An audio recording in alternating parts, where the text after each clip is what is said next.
Imagine for a moment you've just landed the biggest promotion of your life. You're the CEO, the commander-in-chief, the king. You've got the corner office, the signet ring, the whole 9 yards. But the kingdom, it's kind of a mess. It's the classic first 100 days nightmare scenario. Yeah. The pressure is just immense. Right. So you have absolute power.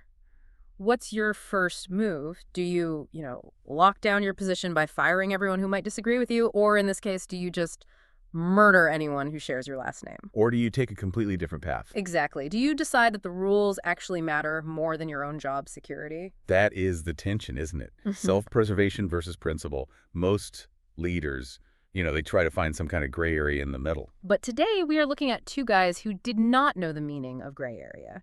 We're diving into a stack of sources covering the reigns of King Jehoram and King Amaziah of Judah. We're deep in the weeds of 2 Chronicles and 2 Kings today.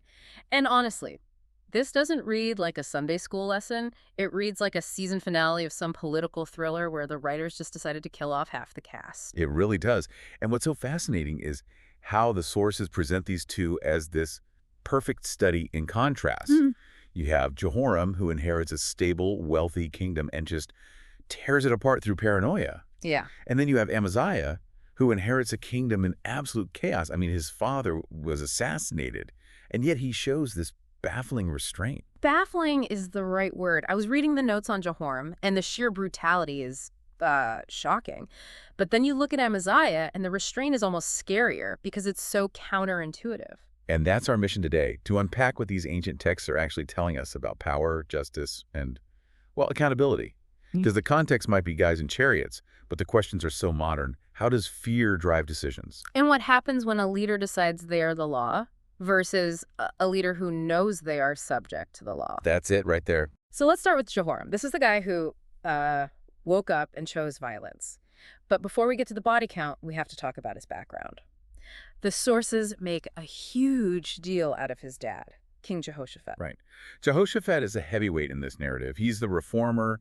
He's the guy who sent teachers out to educate the people in the law. He secured the borders, built up the economy. I mean, Jehoram inherits a Ferrari. The kingdom is humming. So that's what I don't get. You have this model king for a father. How do you get from that to Jehoram? Because the source in 2 Chronicles drops this very specific, very ominous phrase. It says, Jehoram walked in the way of the kings of Israel. That's the key. That unlocks the whole psychological profile. When the text says the kings of Israel, it's not a compliment. Right. Remember, the nation's divided. You've got Judah in the south. That's the line of David, the temple, and then Israel in the north. And at this moment, the north is ruled by the house of Ahab. Ahab, okay. Even if you've never opened one of these texts, you know that name means trouble. Ahab and his queen, Jezebel. They represent the absolute peak of corruption in the narrative. We're talking state-sponsored Baal worship, seizing vineyards by killing the owners, zero accountability. It's tyranny. Okay, but Jehoram's down in Judah. Why is he acting like an Ahab clone? Because of who he married. The text says, for the daughter of Ahab was his wife. That would be Athaliah.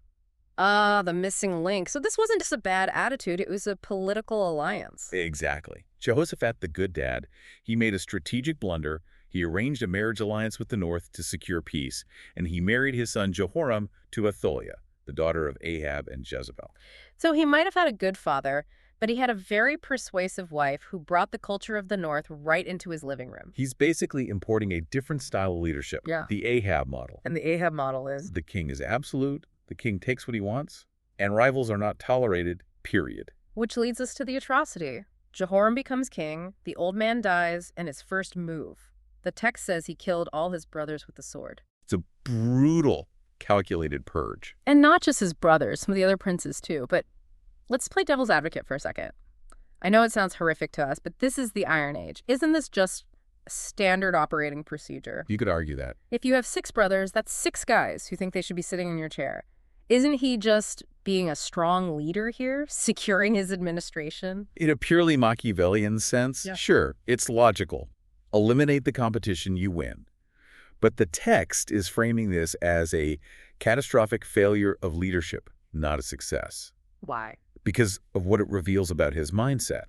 The text notes that his father, Jehoshaphat, had given these brothers Great gifts, silver, gold, and fortified cities. They were established. They were part of the kingdom's defense infrastructure. They were supposed to be his allies. So by killing them, he's not just killing family. He's dismantling his own government. He's hollowing out the leadership class of Judah because he's paranoid. He sees potential rivals where he should see partners. It's a move driven by this deep, deep insecurity. He thinks, if I am the only one left standing, then I am safe. It's the secure the throne at all costs mentality. But the cost was the stability of the entire kingdom. And you can see the shift in the source's tone. When a king relies on God and the law, he builds up. When a king relies on fear and brute force, he starts tearing down. And Jehoram is literally tearing down his own house to build a wall around himself. Tearing down his own house, that's a great way to put it. And it creates this vacuum of trust, right? If the king kills his own brothers, who exactly is safe? No one. And that's the problem with ruling by fear. You create an environment where everyone else is terrified, which actually makes you less secure. Because now everyone has a reason to take you out before you take them out. Which is a perfect pivot point, because I want to look at the guy who had every reason to be terrified but went a completely different direction. Let's fast forward a bit to King Amaziah. Right. Now, if you thought Jehoram had reasons to be insecure, look at Amaziah. Jehoram inherited a stable throne. Amaziah, he inherited a crime scene. Literally. The sources in 2 Kings and 2 Chronicles tell us his father, King Joash, was assassinated. And not in battle, in his own bed, by his own officials. That is the ultimate betrayal. These were the guys inside the palace. So picture it. You're Amaziah. You're young. You wake up, your dad's been murdered. You're the new king. And when you walk into that throne room, you are looking at the faces of the men you know conspired to kill your father. The tension must have been suffocating. I mean, every time a servant hands you a cup of wine, you're wondering if it's poisoned. Every guard that walks behind you, you flinch. So once he gets a grip on things, the text says, when the kingdom was firmly in his hand, he makes his move. He arrests the assassins. Which he has to do. That's justice. But this is where the Ahab model would suggest you go full scorched earth. In that world, if someone assassinates the king, you don't just kill the assassin. You kill his sons, his grandsons, his cousins. You wipe the entire bloodline off the map. Right. It's ruthless, but it has a certain logic. You pull it out by the root, so no son comes back 20 years later seeking revenge. It's the clean sweep. So Amaziah has the assassins executed, but then the text gives us this massive, however, it just stops the narrative cold to point out what he didn't do. He spared their children. But the children of the killers he did not put to death. That's wild. He has the power. He has the anger. I mean, these people murdered his dad, and he has the political justification to be safe. But he lets the kids walk. And the source tells us exactly why. Yeah. It wasn't because he was soft or naive. It says he did it according to what is written in the law in the book of Moses. He quoted the rule book. Specifically Deuteronomy. Fathers shall not be put to death for their children, nor children for their fathers. A person shall be put to death for his own sin. Okay, but think about the risk he is taking here. He's leaving potential enemies alive. He's leaving the sons of his father's murderers alive just because some old scroll said so. And that is the crucial contrast. Jehoram viewed justice as a tool to serve himself. I am the king. I am the law. My safety is the only thing that matters. Right. Amaziah, on the other hand, viewed himself as serving a higher law. Even in his grief, even in his rage, he recognized a boundary he could not cross. That is profound. He put the principle above his own personal safety. And above his emotional need for revenge, think about how satisfying it would have been in a dark way to wipe them all out, to say, you hurt my family, I end yours. But he restrains himself. Real strength looks like restraint. It's easy to lash out. It's easy to burn it all down when you're scared or angry. It takes a serious backbone to say, the cycle stops with me. And that's why the text highlights it. In a world of Jehorams, be an Amaziah. So we have Jehoram, who recognizes no limits, and Amaziah, who submits to limits. And that lack of limits leads us back to Jehoram and one of the strangest, almost like X-Files moments in these documents, the letter. The letter. Jehoram gets a piece of mail, and the return address is from the prophet Elijah. This is a huge deal. Break this down for us. Why is getting a letter from Elijah so weird? Is it just that they didn't have a postal service? Well, 2 reasons. First, the geography and the politics. Elijah is the quintessential northern prophet. His whole career was spent fighting Ahab and Jezebel up in Israel. He's the thunder and fire guy of the north. He doesn't just, hang out in Jerusalem handing out memos to the king of Judah. So it's like the CEO of a rival company walking into your boardroom and firing you. In a way, yes. It underscores just how far Jehoram had drifted. The implication is that he had acted so much like a northern king like Ahab that he fell under Elijah's jurisdiction. He basically crossed the spiritual border. He acted like the North, so he got treated like the North. Exactly. And the second weird thing is just the medium. Elijah usually shows up in person. He confronts Ahab in the vineyard, the prophets of Baal on the mountain. Here, he writes a letter. It feels distant, like he's already written Jehoram off. Or that the judgment is already set. The letter isn't an invitation to chat. It's a sentencing hearing. It says, "Because you have not walked in the ways of your father, but have walked in the way of the kings of Israel, and have also killed your brothers. Behold, the Lord will strike your people." It's interesting that the letter explicitly mentions the fratricide. Sometimes you think, does anyone see what's happening in the palace? And this letter is a way of saying, yeah, we saw that. It connects the dots for him, even if he didn't want to see it. It links his bad theology, the way of the kings of Israel, directly to his bad behavior, killed your brothers. You can't separate the two. And Jehoram's reaction to this letter is nothing. He doesn't repent. He doesn't tear his clothes. He just files it and keeps going. And that's the danger of the insulation he built. When you kill your brothers so no one can challenge you, you lose the ability to hear warning signs. He had structured his life so that he was untouchable. So even when the greatest prophet of the age sends him a warning, it just bounces right off. But the untouchable king ends up being very touchable. Which brings us to the final and frankly grossest part of the source stack, the anatomy of judgment. Anatomy is the literal word here. The consequences that hit Jehoram are incredibly physical. The letter predicted three things: a plague on his people, the loss of his family, and a severe disease in his own body. And the sources just check them off one by one. First, the political collapse. The Philistines and the Arabs invade. These are groups that his father, Jehoshaphat, had totally under control. But under Jehoram, the borders just dissolve. It's so ironic. He killed his brothers to secure the kingdom, and immediately the kingdom becomes less secure than it's ever been. Then the loss of family. The invaders break into the palace, which is shocking in itself, and they take his wives and his sons. Again, the irony is just so thick. He killed his brothers to ensure his dynasty had no rivals. Now invaders have kidnapped his own sons, leaving him with almost no heir. The very thing he tried to force into existence was taken from him. And finally, the disease. Yeah, we have to talk about the bowels. We do. 2 Chronicles is vivid.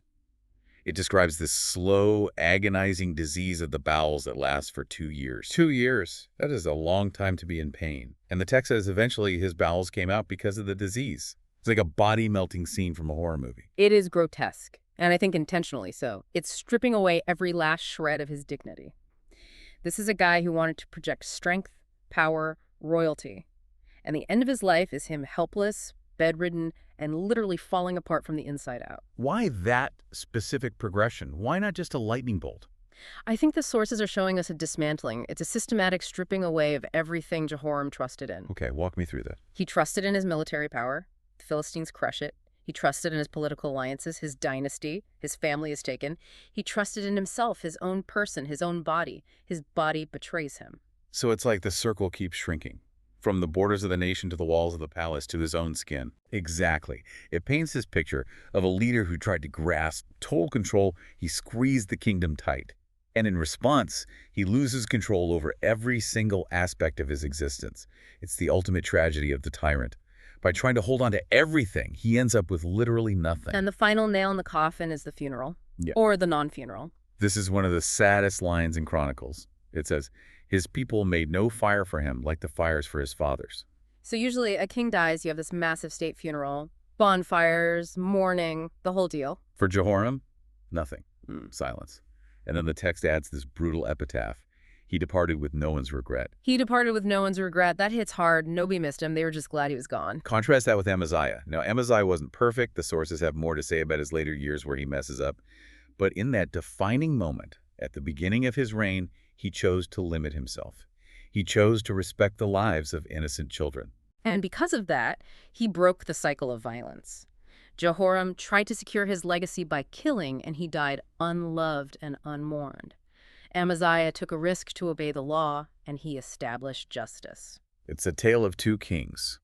One who thought he was the exception to the rule, and one who knew he was subject to the rule. It kind of flips our modern idea of strong leadership on its head, doesn't it? We usually think the strong leader is the one who breaks the rules to get things done, the guy who says, I'll do whatever it takes. Right, the disruptor. Yeah. But these texts argue that the truly strong leader is the one who accepts constraints. Jehoram had the power to kill his brothers, and he used it. That's weakness masquerading as strength. And Amaziah had the power to kill the children, and he refused to use it. That is actual strength. I think that's the big takeaway for you listening to this, whether you're managing a team, leading a family, or just navigating office politics. The easy move is always to crush the opposition or cut a corner to make yourself safe. But safety that's purchased at the price of principle isn't safety at all. It's just a delay.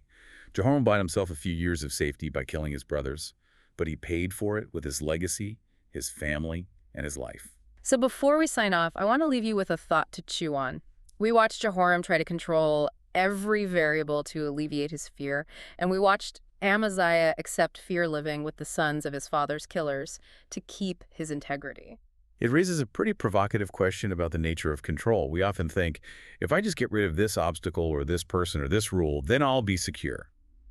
But looking at Jehoram, we have to ask, if fear drives your decision-making, does it inevitably create the very insecurity you were trying to avoid? Did his fear actually manifest the reality he was running from? The empty throne, the invaded borders, the ruined body, I think the text screams yes. It's a heavy lesson, but a necessary one. Real power is knowing when not to use it. Couldn't have said it better myself. Thanks for breaking down the history, the horror, and the bowel disease with us today. It's always a pleasure to dig into the messy stuff. And thank you for listening to The Deep Dive. Until next time, keep digging.